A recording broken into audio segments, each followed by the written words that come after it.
Today we're interviewing Jim Haber. Jim works as a peace advocate and activist.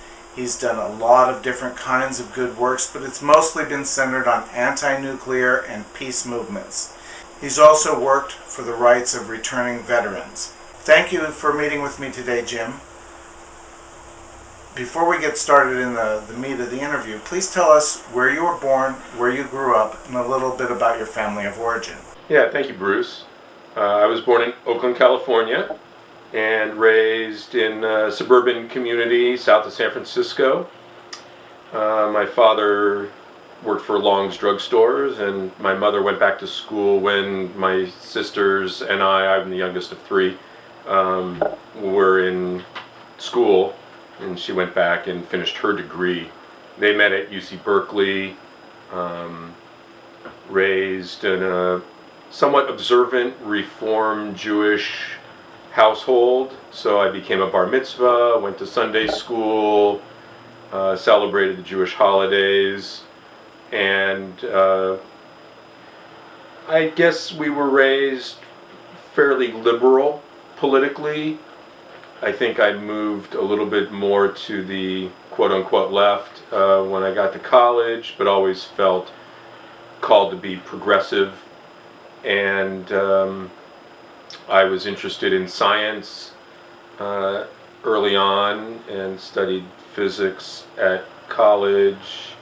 Thought about being a teacher, got a teaching credential, but also worked in mental health when I was younger, and kind of used what I learned working in mental health to,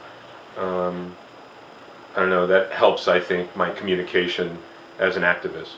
What is the mission of the Nevada Desert Experience? Nevada Desert Experience started to oppose nuclear weapons testing because of the Nevada test site, about 65 miles away. Currently, we focus on general anti-nuclear organizing, and also because Creech Air Force Base is nearby, we have added drones and the problem of drone warfare as a major focus of the organization. Also promoting nonviolence in general in life, and as a spiritual and as a practical tool. Would you say that you're against civilian uses of nuclear energy? Yeah, I think nuclear energy really can't be separated as much as people would like to separate it from nuclear weapons. Nuclear power is needed for some of the materials for nuclear weapons, and in neither instance can we really deal with the waste. And I don't see on the horizon that we're really going to be able to deal with the waste well. So yes, I oppose nuclear power as well as nuclear weapons. And certainly fallout from Chernobyl and Fukushima continue to wreak havoc on the world. Another point of the Nevada Desert Experience mission is to connect people to the power and beauty of the desert. And there's a tradition of spiritualism in walking with the desert, being in the desert, and what that represents. So that's another part of our mission. Please explain the difference to us between nonviolence and no war. War is like the largest failure of human civilization. It means that we've broken down totally, not just interpersonally, but on a grand scale. Nonviolence isn't just a lack of physical violence or even verbal violence. It can be a practical tool for some, including great proponents of nonviolence like Gene Sharp, who feel that it is a useful tactic and strategy to overcome oppression. But people like Gandhi, Martin Luther King Jr., some of the Franciscan and Jesuit heroes and friends of mine also feel that the more we imbue our lives and instill it with nonviolence, then that's a fuller success and a fuller improvement for the world and humanity. Give us an example of a nonviolent practice that one might implement in a personal relationship. One of the basic ones are a communication tool known as I statements. And in an I statement, I would not speak for you. I would express a feeling I have, or a need that I have. And by remembering to reflect on oneself instead of to assume or put on someone else your perception, then people on the receiving end tend to be more open to hearing us and to hear us say difficult things sometimes, because we're talking about how I am affected as opposed to what you're doing to me. If the people in our society were more able to implement nonviolent behaviors in their personal lives, what might be the beneficial societal effect of that? Well, certainly in a nonviolent ethic and movement, we want to be able to relate to the people who might be termed the enemy or opposition. And so we need to put ourselves in their shoes and consider what we look like from their perspective. Certainly in Martin Luther King Jr.'s famous anti-Vietnam War speech, his Declaration of Independence from the war in Vietnam, he certainly does that, trying to speak on behalf of the North Vietnamese to the American people so that we might hear how we look in their eyes. And so it's a nonviolent ethic to try to put ourselves in the other's shoes so that we can relate to their experience. Whether it's on the scale of my wife and I, or two nations. Absolutely, either way. Both are important.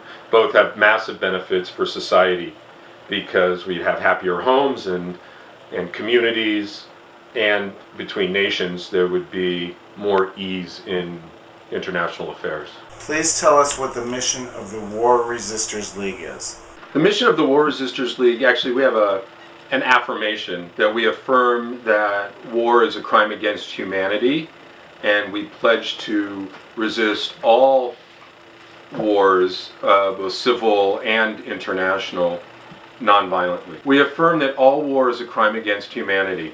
We therefore are determined not to support any kind of war, international or civil, and to strive non-violently against all the causes of war.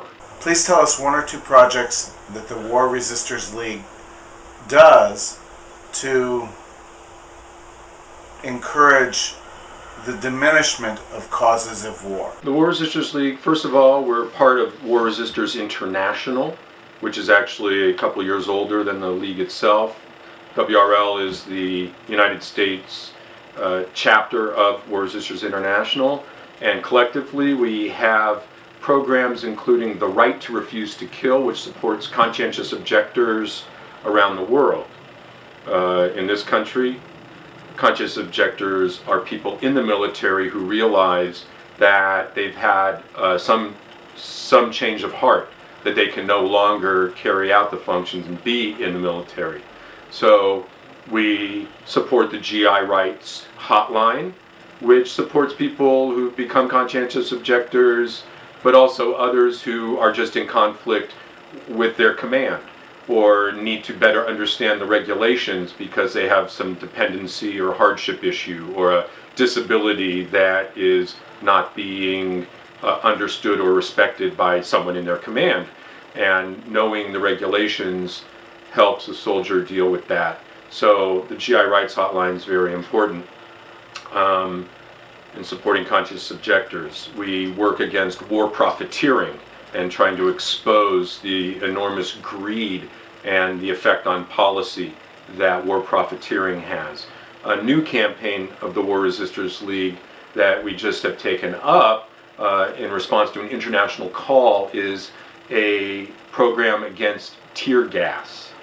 Now, tear gas is a non-lethal weapon which is being used increasingly with increasing lethality and is being sold and used in increasing ways, harsh ways, against populations all over the world.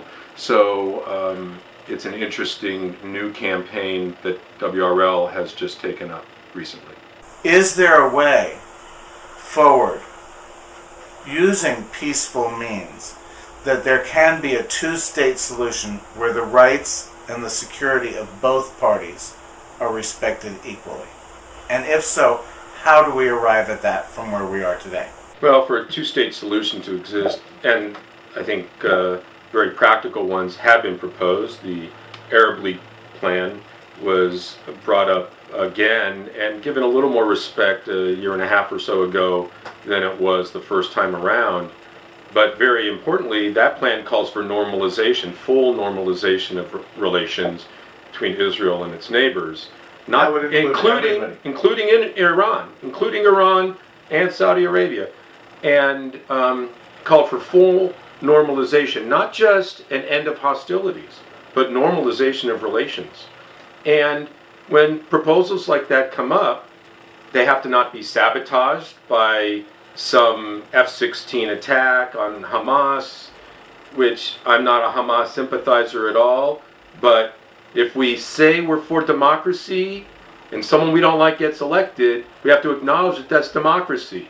For normalization of relations to happen, like the Arab Peace Plan said, we need to not just dismiss these proposals out of hand, acknowledge that maybe they're coming from a place of really trying to move us forward. If we want a two-state solution, then the settlements will need to go.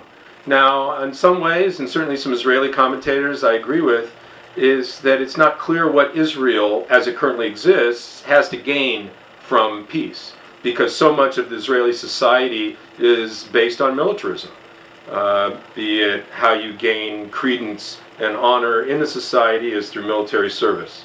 With all of the damage, with all of the hurt on both sides, with all the fear on both sides, is there a way forward, and if so, how? What would be required of both sides, briefly? In international relations, the term confidence-building measures, well, certainly confidence-building measures are needed on both sides. I think there have been times when they've been taken by one or the other. I think because Israel holds the reins of power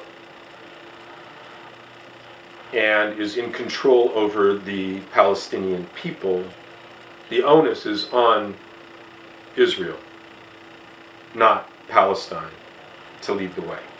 On the Palestinian side, certainly no more rockets from Gaza. If Israel deals more justly with the Palestinian citizens, I think the Palestinian citizens will be very happy to be part of Israel. I don't think that they currently are. What is the Martin de Porres House of Hospitality? Martin de Porres is a soup kitchen in San Francisco.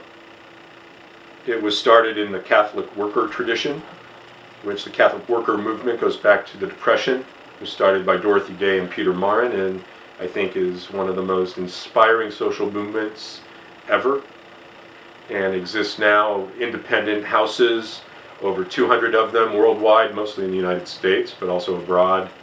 And there is no central Catholic worker body. They're all independent but networked. It's a thriving movement, and Martin de Porres runs what I think is a fountain of love in the world.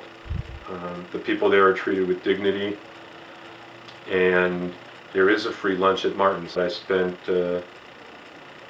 13 years living